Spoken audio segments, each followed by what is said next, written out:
Welcome to the Me&my Health Up Podcast. Dr Damian Kristof, how are you today? Oh, Anthony, I'm great. It's great to see you, and it's great to be here with you. Well, and congratulations on all your hard work and success over the last few years, mate. I've been watching from afar, and very honoured that you'd asked me to be on your podcast. So thanks for having me. And certainly, I'm very honoured, and the listeners, I'm sure, will feel that way at the end of the episode once they hear you share your wisdom. And I have thanks to you in terms of it was you that sparked my interest or the fire in my heart to pursue this career in health. So I've got a lot of credit and thanks that goes to you and gratitude for really igniting this spark that's embarked me on this journey. And same with the podcast, actually. I remember listening to your podcast, The Wellness Guys, and thinking, one day I'll do that. Oh, that's amazing. Oh, I'm grateful, mate. So thank you. It's amazing, isn't it? Because people come into your life for whatever reason. And I still remember the people that inspired me to become a naturopath and inspired me to become a chiropractor, So, if I give a shout out to David Fitz, who inspired me to become a naturopath, and then that led me to meeting people in the chiropractic field. And so then I'd shout out now to Diane Gary Coleman in Gippsland in Victoria, and they inspired me to become chiropractors. And then along the way, we always meet people, but I clearly, vividly remember meeting you and going, jeepers, this guy's going to be a superstar. And so it's great to see that you're doing this and you've come a long way. It's great, mate. Thank you. Thanks, Damo. Well, I remember that first consultation I had with you when you were a naturopath in New Zealand, and when Justine Lamb said, you got to go and see Damian Kristof. He's fantastic. Yeah. He's a naturopath. And I said, what does a naturopath do? I didn't even know what a naturopath does. It's amazing. Justine Lamb. Yeah, big shout out to Justine. Hello. That's her name for the past. Yeah, that's incredible. Well, there you go. And here we are. We're both in Australia, and still in the health field. Absolutely. And Damian, I'm really keen to hear from you in terms of, we've just been through this period of COVID, come out the other side, or we're still coming out the other side, and people are finding their new normal. So what are you seeing a lot of in practice? Well, that's such a big question because there's a lot of things going on,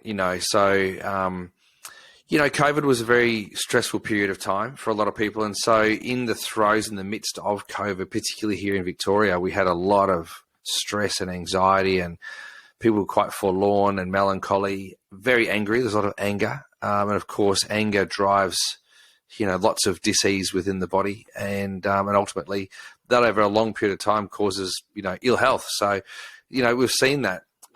What's, I suppose, happened in the last, let's say, couple of 18 months, as the vaccination rollouts kind of come to a head, and we've gone through 3 vaccines and maybe heading now into the 4th, is that we're seeing a lot of people getting lots of different infections. So not so much COVID anymore, but getting other infections. And so whether it be colds or flus, laryngitis, rhinitis, sinusitis, these sorts of things, people are getting those sorts of infections. And so bundled with stress and bundled, kind of with this over, I suppose not over, but maybe a predominant focus on one single protein. And so being the spike protein, we've all been vaccinated with this spike protein. So our immune system is very primed to find that and fight it. And then we've got all these other viruses and bacteria, being reintroduced into our environment. There's kind of this, it's not like a weakened immunity. It's kind of like our immune system has been very focused on one protein, and all of a sudden now these other proteins coming into our body that we've also got to mount a response to. And so it's caught people a little bit off guard. And so people have almost forgotten how to be sick. They've forgotten how to be unwell, and there's been, this desire to continue to work through your infectious period because you go home and so you're not infecting anybody else. But because we're now so familiar with Zoom and so familiar with Teams and so familiar with whatever else we're using, there's an expectation that people will continue to work. But that means that people haven't rested. And so there's this other type of stress that's born through fatigue because people haven't taken the time to rest and then heal, which is what we're supposed to do when we get infections. We're not supposed to hack it. We're not supposed to soldier on. In fact, Codrill's been told they can't use that anymore. So, we're supposed to now, we're actually supposed to rest, but a lot of people still aren't doing that. And so how do you define rest? What is rest? Well, what's really interesting about that, Anthony, is that rest could be anything from sleep to, maybe just putting your feet up and having a 20-minute nap, or maybe even just taking the time to read a book. But at the end of the day, what rest should do is move our body into a parasympathetic activity mode. So our nervous system, our autonomic nervous system, which governs and controls all organs and systems within our body, has two parts to it. So there's the autonomic component, which is parasympathetic, and there's the autonomic component, which is sympathetic. And the sympathetic component speeds things up, and it's they're responsible for the flight and fight and flee system that's in our body. And then the parasympathetic is the rest, digest, and heal component. And so resting really means triggering the parasympathetic nervous system. So we need to find ways in which we can trigger the parasympathetics so that we can rest, digest, and heal, which is what we're supposed to be doing. So let's have a exploration on this parasympathetic nervous system, and what can the listeners do to trigger the parasympathetic nervous system? Yeah, again, you've got the good questions, haven't you, Anthony? This is awesome. So what we find is that everybody will have sympathetic and parasympathetic phases through the day. So we'll wake up with a sympathetic rush. Cortisol is secreted and it gets us up and about. Some people have adrenaline that gets them up and about, and that wakes them in the morning. And so whichever hormone really kind of activates you. And it's likely to be more of a combination of both of them. But whichever way it kind of goes, then that'll almost determine how your body then reacts and responds later on in the day. So whether or not you get hungry before lunch, or you get hungry mid-meal, or even at 3:30, 4 o'clock getting fatigued, those sorts of things are triggered by the way in which you wake up in the morning, whether it's with a fight, or a flee kind of thing, like with an alarm clock, or drinking coffee first thing in the morning, or those sorts of things, or whether you wake up from a cortisol burst where you wake up maybe a little bit moody, but not probably ravenous, like waking up hungry and wanting to eat, which is a cortisol kind of thing, and then using fuel appropriately to get you going, and then using caffeine later on. Those things will determine how easy it is for you to fall into a parasympathetic state. So if you find yourself, feeling really fatigued and tired in the middle of the afternoon, what often people will start to do is they'll start to snack on stuff, and they snack, as you might recall, Anthony, on things that that you crave. So you crave stuff that starts with C and end in E. And because crave starts with C and ends in E, and so does carbohydrate and cake and cookie and chocolate and Coke and cheese. All these sorts of things are things that we kind of crave at 3:30, 4 o'clock. And that's the stuff that fuels us to the next point. Now, ideally, later in the afternoon, as the sun sets, we'd want to be moving into a parasympathetic phase. And in fact, with almost every single meal, we want to move into a parasympathetic phase so we can rest and digest and heal. So we're going to be absorbing our nutrients and all that sort of thing. But if we go quickly into sympathetics after we've had a meal, then we move our food through faster, and it becomes a problem. So to go back to the question that you asked, and then I just wanted to fill people into that background, how it kind of all works. To activate your parasympathetics, it's pretty simple. There's a few little things that you can do. So using a posture pole is a really great thing. So just a foam roller. I've got my one here. I'll just grab it. Hang on a second. For those people who are on the video, you'll be able to see this. For those people just on the audio, you won't be able to see it. This is a full round posture pole or foam roller. You get half ones. And so you can lie on that, and you lie with your arms stretched out in the shape of, I suppose, without being confrontational, a crucifix. And so you're out with your arms stretched out, and the pole runs along your spine, and you breathe deeply. And you do that for about 10 minutes. And so that will activate parasympathetics. 10 deep breaths before a meal will help to stimulate the parasympathetics. And these deep breaths, we'll talk about breathing in a square kind of shape. So you kind of breathe in for, say, 2 seconds, hold for 2 seconds, breathe out for 2 seconds, and hold for 2 seconds. And you repeat that. And so if you find yourself struggling with digestion, or you find yourself, not able to get to sleep at night, then you use that little breathing technique to activate your parasympathetics. But other things that can activate parasympathetics will be moving, walking. It's a great thing. Not walking with headphones, but just going out for a walk as the sun's setting. It's a really great thing to do. And then also, reading a book will activate the parasympathetics as well. Not reading an iPad and not reading something that projects light into your eyes like a phone or a screen, but reading a blank page will help to activate the parasympathetics as well. And no doubt chiropractic care as well. Yeah, well, I didn't want to say that, but what we do know is, I did want to say that, but I didn't want to be too prescriptive. But certainly what we know about an adjustment to the spine is it can be very, very specific. And so we can either activate the sympathetics or activate the parasympathetics. And that's a really exciting thing to, have some control over and some influence over. So we often find, Anthony, people come to us as chiropractors and they're what we'll call sympathetic dominant.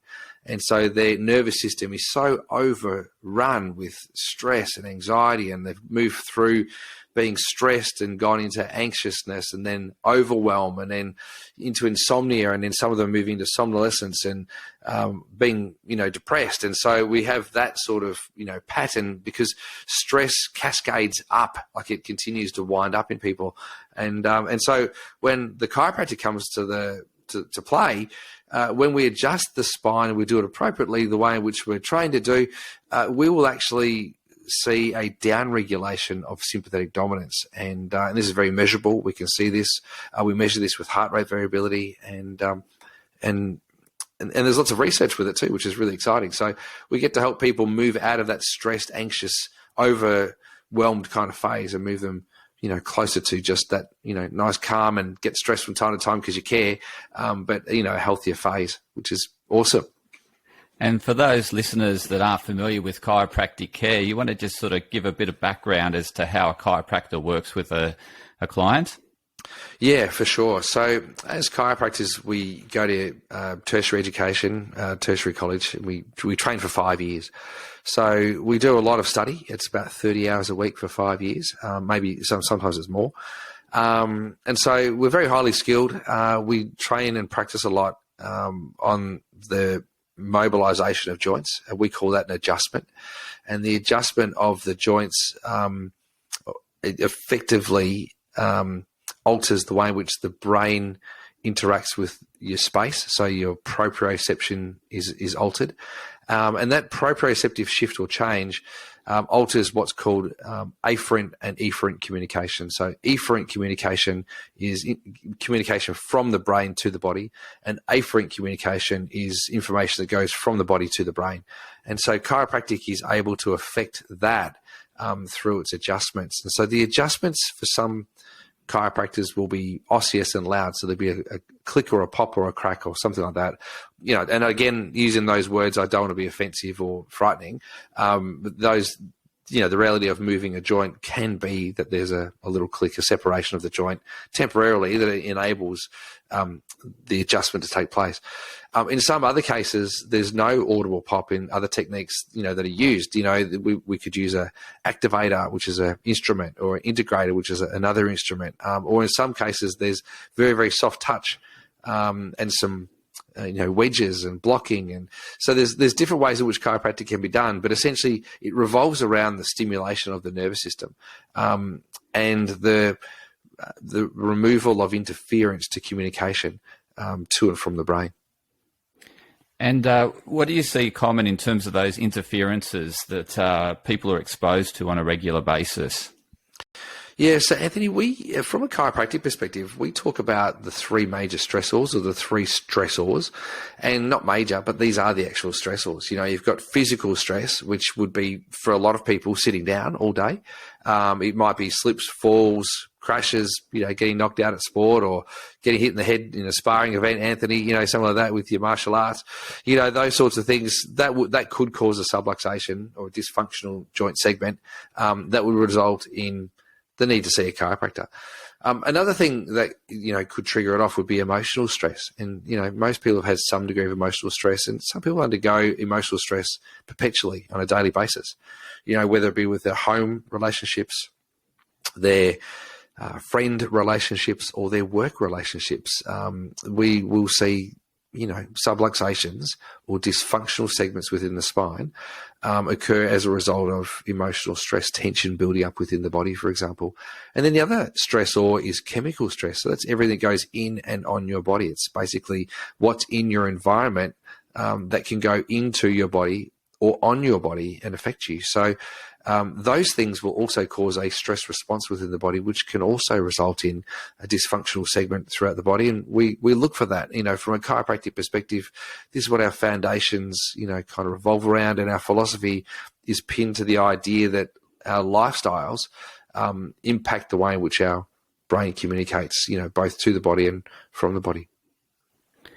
And you just touched on lifestyles, and I know when I first met you, you're doing a lot of research into the blue zones, and actually did a documentary from memory where you traveled to various blue zones and filmed, and actually sort of got involved with the way of living in these blue zones. And I remember there was a post on social media about, I think you're in Greece or somewhere in Greece, I think, living the life of the people in the blue zone. So would love you to share I guess, what is a blue zone and the lifestyle that they live to maintain good vigor and vitality. And because you just mentioned that you touched on that point of lifestyle and how it really affects our health. So I'm really keen to hear your wisdom from what you studied in the blue zones.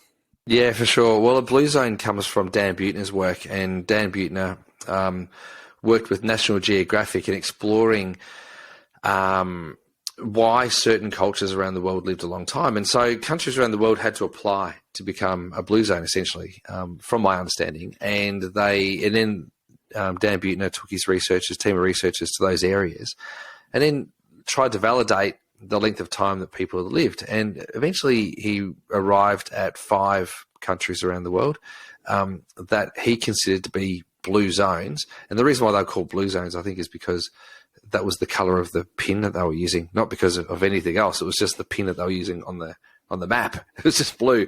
And so these people lived a long time. And when we say lived a long time, they lived I think it was like 10 to 15 years longer than the average expected age of that country. So, for example, Greece, we'd be talking about Ikaria. And that's the island that you saw where we went to. And that island's romantically named the island where people forget to die. And we go there every year. So we're going back again in June of 2023. We're taking a group of 20 people only, and that's an exciting trip. Like that's unbelievable. And you live then with the Greek people of that island, and you live their lifestyle. So you eat the food, you work the land the way they do, not as hard as what they do. You go to their parties, you hang out with the families, you really learn that culture, and culture really underpins lifestyle. So there's that. And if you're in Italy, it'd be a Sardinia.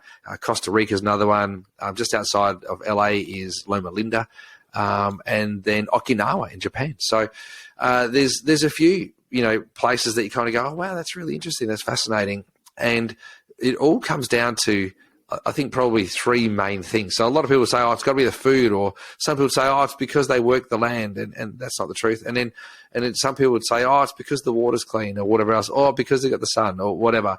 But it's not. And there's 3 cultural pieces that I think are really important, that they intertwine into their lifestyle, which kind of permeates their whole being, what they actually do. And so these things are movement. So movement is very important. The other one is purpose. So having something to get out of bed every single day for, which is very, very important, because if you don't have a purpose, then you'll, kind of fade away.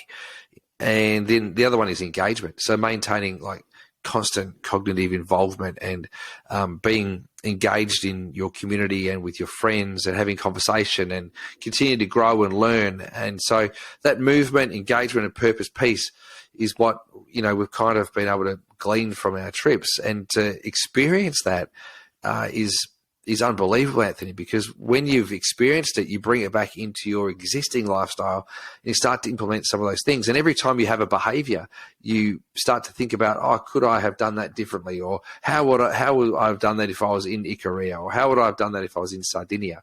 And so you start to question, the way in which you approach your life. It's actually really, it's unreal, actually. And so we go, as I said, we go there every year. And so June next year, we're back again, 2023. And is there any spots available for the listeners that might be interested in heading over with you?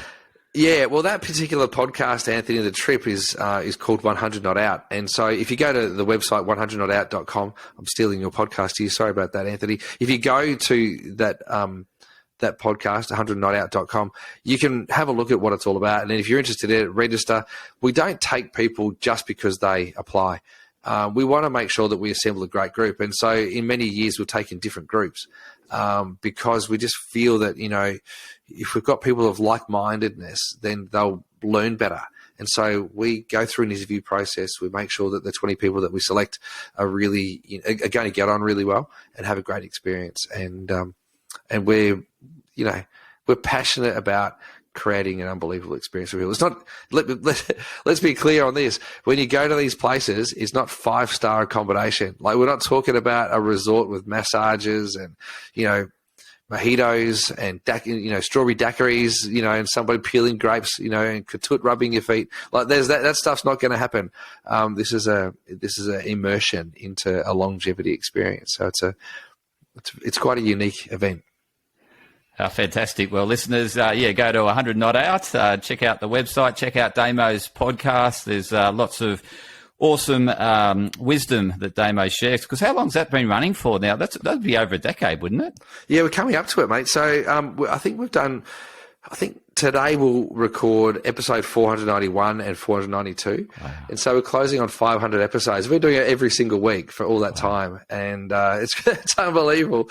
But I can't believe that we've been able to speak for that long. But there's so many things that we continue to learn. So obviously you learn about stress, and then you're learning about the immune system, and you're learning about food and engagement and the love languages, and you learn about how, Betty, who's 104 years old, how did she live to 104? Or we interviewed some great people like Dexter Kruger and Charles Eugster and even Tommy Hafey, for the late great Tommy Hafey. We got to interview him and understand how he was living an exceptional life. And so, Marcus Pearce and I have had such a wonderful journey doing that podcast. It's been really great. And I think it's helped a lot of people as well, Anthony. I think people have learned a lot, through that podcast.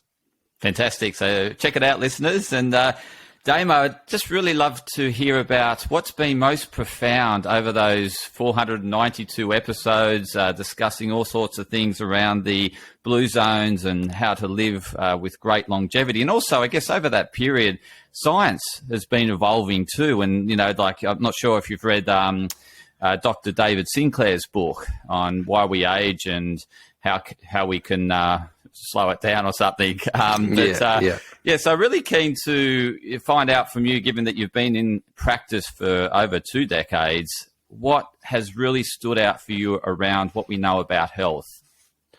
It's really fascinating, because there was a journey, there was a period of time, Anthony, where people were really trying to biohack their way to longevity. And I just don't think it's possible. I just don't think it's possible.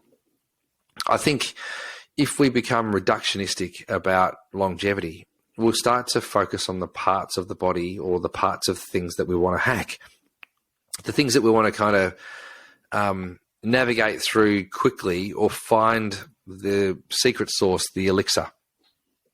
And I think the elixir of life is actually a recipe. I don't think it's an ingredient.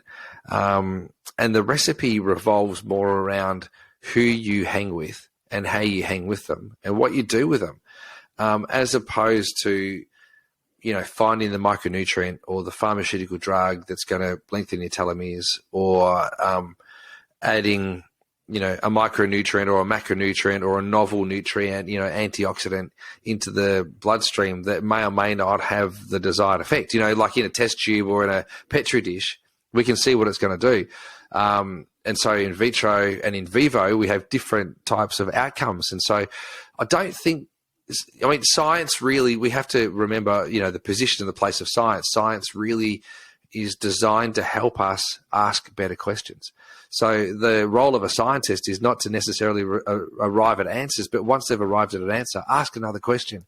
What's the next thing that we need to find out about this thing? Just because we learned that coenzyme Q10 does X, Y, Z doesn't mean that we stop there with that. We need to go on and continue to learn that. And because a lot of the medications that have been recommended and nutrients that have been recommended and supplements that have been recommended that are supposed to help us live a long time have not yet shown that we can live a long time by taking them for a long time, I still have great caution about it. I'm reluctant to buy into that, because all of the people that have lived beyond 100 years old so far have not been taking those supplements and have not been taking those pharmaceutical drugs.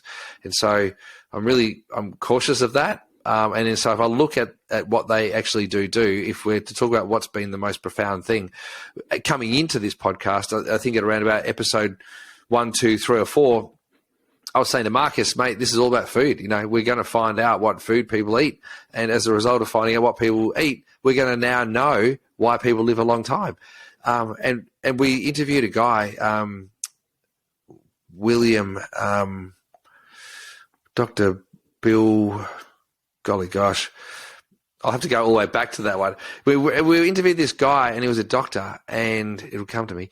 And what actually happened was, he said, it doesn't matter what you eat, because a calorie is a calorie is a calorie is a calorie. I'm like, well, that's not true.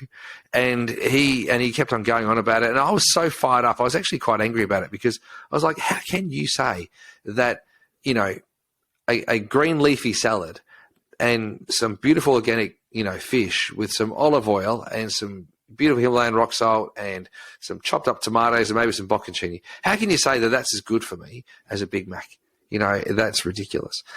But essentially, as we went on, I learned that it didn't really matter what food you ate in terms of, would that make you live a long time?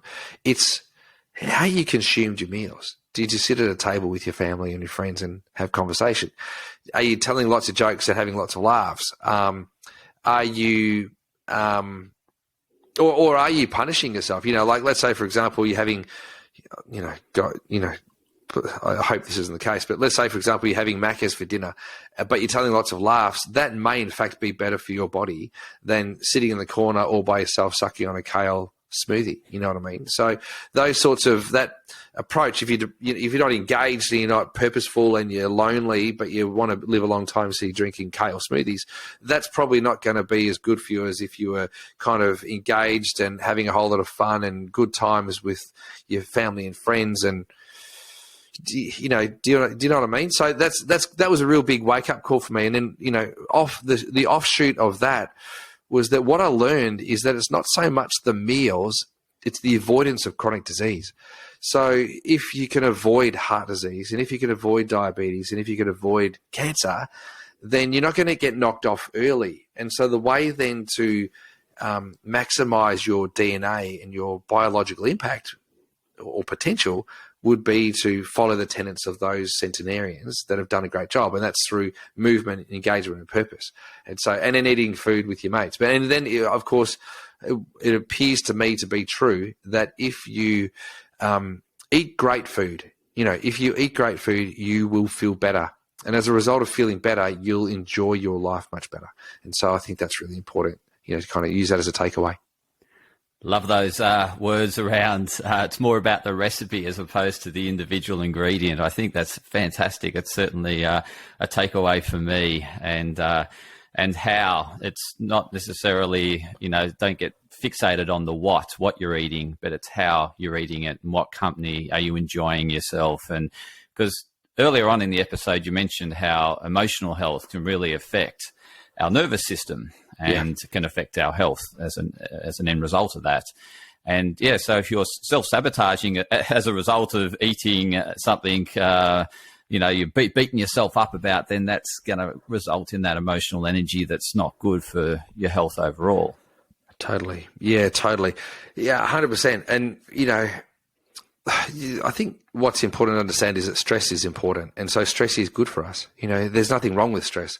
It's when stress gets out of control and we start to lose the ability to reset our body, to go back to caring, where we get to the point where we're angry and frustrated and annoyed and agitated, and that's a toxic space to be. If we care enough that we're stressed a little bit, with some urgency to get things done or some urgency for a good outcome or whatever it is, that's great. But it's the overwhelm phase that really drives ill health and poor health. So we've got to try and avoid that if we can. Or if we can't avoid it, then find ways to down-regulate it. So that's that walking thing, the stretching thing, the breathing thing. If you can do those little things every single day, then you'll start to mitigate the impact of the overwhelm that your body might be experiencing, which I think is really, isn't it nice to know that you can undo some of the damage, which is cool. And I actually talk about that in great detail in a seminar that I do called Crack Your Stress Code. And I think you might have seen that, Anthony, at some point, this particular presentation. I'm doing it on August 31 in Sandringham in Victoria. And I travel around Australia and in New Zealand. I was in New Zealand just the other day, a couple of days ago, Anthony, and I was talking about it over there. So, Crack Your Stress Code is a great opportunity for people to learn how they can down-regulate the impact of stress on their body's, outward, I suppose, expression of health. And how can listeners find out more about the Crack Your Stress Code talk and whether it's going to appear in another state and country down the track? Well, oh my gosh, Anthony, that's a great question, because if I was good on social media, I'd probably post it up more often. But what I might do after this is I'll post it up on my LinkedIn and I'll post it up on Facebook again and get going. And maybe if I can share that in the show notes with you, you could, pop a little link to that. But Crack Your Stress Code is a great little, presentation for people to get to. It's kind of the sequel to the Power of Food talk, which you would have, seen plenty of times. Absolutely. I see their Power of Food twice, once in New Zealand and then once here in Sydney, Bondi Junction. So, both times I was left in awe, and you're a fantastic presenter and very knowledgeable, and so many good takeaways, little gems that people can take away and apply to their life. So certainly, listeners, I thoroughly recommend you get along to a Damo talk, because he'll inspire you and get you to take action on your health. And if you're going to live, hopefully to 100 not out. Absolutely. I hope so. I hope everybody does and has a great time doing it. But yeah, Anthony, thanks so much for having me on here. It's been fantastic to be able to share, and thanks for your wise questions. It was great. No, you're welcome, Damo. Really a pleasure to have you on. And to the listeners, thank you for tuning in to another insightful episode of Me and My Health Up. Please like and share it with others. The more we can get this information out there, the more we can empower them to live to 100 not out. So thank you. Thanks, mate.